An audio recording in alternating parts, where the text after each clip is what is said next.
Hi guys, I am James Paul Brown. This is task 2 for D760 at WGU.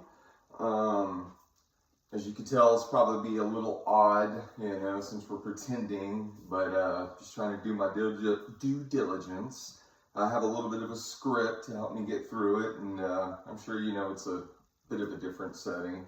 But today I'm going to demonstrate a portion of a 10th grade ELA lesson aligned with Common Core Standard RL.9 through 10.6 that focuses on analyzing an author's point of view in literary text. Our focus student is Maya. She benefits from support with reading comprehension and identifying textual evidence.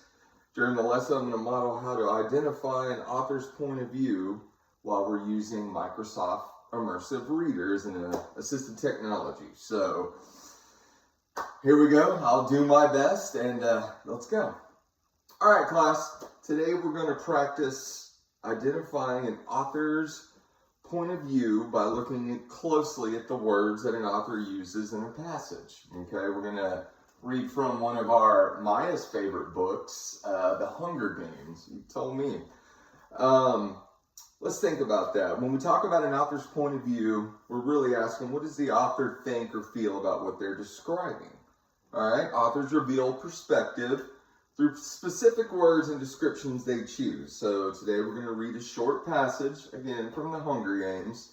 We're going to look for words that help us understand how the author feels about the situation he's describing, okay, or she.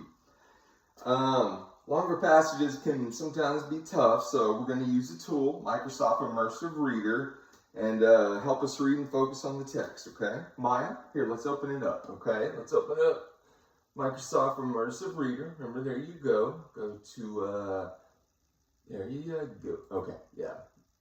Go there, go from the top, okay? See where it says Immersive Reader? Click that. There it is, okay. Now remember, we can set this to however we're comfortable, the text size, the speed of the reading. There you go, set it right in the middle. I think we'll all be able to keep up with that pretty good. All right, so Maya, I want you to set her at the top of the passage, and then you're going to hit play, and we're all going to listen to it together. Maya, listen in and see what you come up with by the end of it, and we'll discuss it. Go ahead. District 12 is the poorest of the districts, and most families struggle just to survive. Many children go to bed hungry, and the coal miners work long hours in dangerous conditions. The capital controls everything from the food supply to the rules the districts must follow. Yet the people in the capital rarely see the suffering they cause. To them, the districts exist only to provide resources and entertainment. For the people living in District 12, life often feels unfair and controlled by forces they cannot escape. Okay. All right. Let's look at here, Maya. Look closely at some of the words the author used. When we were reading through that first sentence, okay, one of the words stick out to me. Why don't you highlight the word poorest? Okay. There you go. Let's highlight that. Let's all take a look at that one really close, okay? When I see the word poorest, it kind of tells me the author wants readers to understand that the people living there don't have many resources, okay? So let's think about that. That word helps reveal the author is describing the district in what? A very serious, very negative type situation, right? So I'm highlighting that word because it kind of gives us textual evidence about the author's perspective, okay? Now, Maya, let's look at a sentence together. Let's look at this sentence a little bit closer, the second half of this sentence, okay?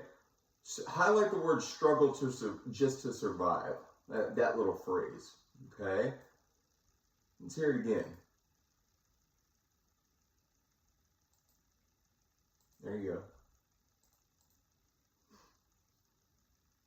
There you go, just highlight it. Well, go ahead and read it. Struggle just to survive, right? Okay. So let's think about that. What word in that sentence helps us show that life in District 12 is rough? Very good. Exactly. The word struggle. Okay. Highlight that so we're looking at it. That author chooses that word to show that survival is not easy for the families living there. that word is another example of textual evidence that reveals the author's point of view. So, let's take a look at another detail in the passage. The author says that many children go to bed what? Hungry. Highlight that word, hungry. Okay? Let's think about that for a second. When we see the word hungry, it makes us what? Understand that people in the district are experiencing sort of serious hardship.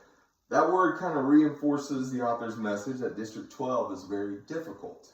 Okay? Now let's look at another phrase. The author says, there you go. The author says that the capital what? Controls everything. Okay, what do you think that phrase suggests about the relationship between the capital and the districts? That's right, exactly. The phrase controls everything suggests that people living in districts don't have much freedom or control over their own lives. So, that phrase kind of gives us more evidence about the author's perspective towards the capital, okay? Now let's do one more evidence example. Another word that appears later in the passage is the word suffering. Highlight that word so you're looking at it. There we go. The suffering they cause, okay? The word suffering shows that the author believes the people in the districts are experiencing hardship, right? Words like this, they kind of help the readers understand how the author wants us to feel about the situation being described, okay? Now, here's a little reminder, Maya. One helpful strategy is to pause after each sentence and think about what the author is communicating. Think about that. Here, highlight that the second sentence. Okay? Press play.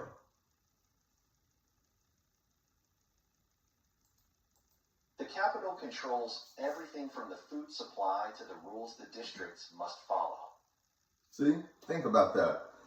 When we slow down and look closely at what the words that the author is using, it kind of becomes easier to identify the evidence, and that shows you what the author's point of view reveals. Okay? So, all you got to do is really listen to it when it speaks to you.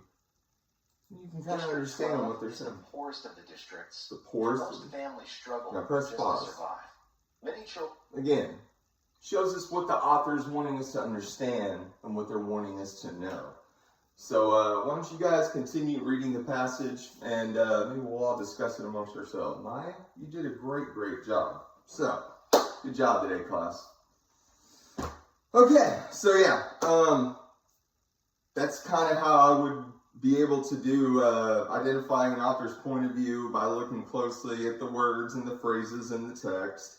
So we used it through Microsoft Immersive Reader. It kind of helps us stay focused while we're reading and to identify, the important details in a passage. And again, the students can make it as easy to work for them as they want. They can edit the settings and make it easier. And I think it'd be a good tool that helps Maya. So, okay. Thank you guys very much, and hopefully it worked.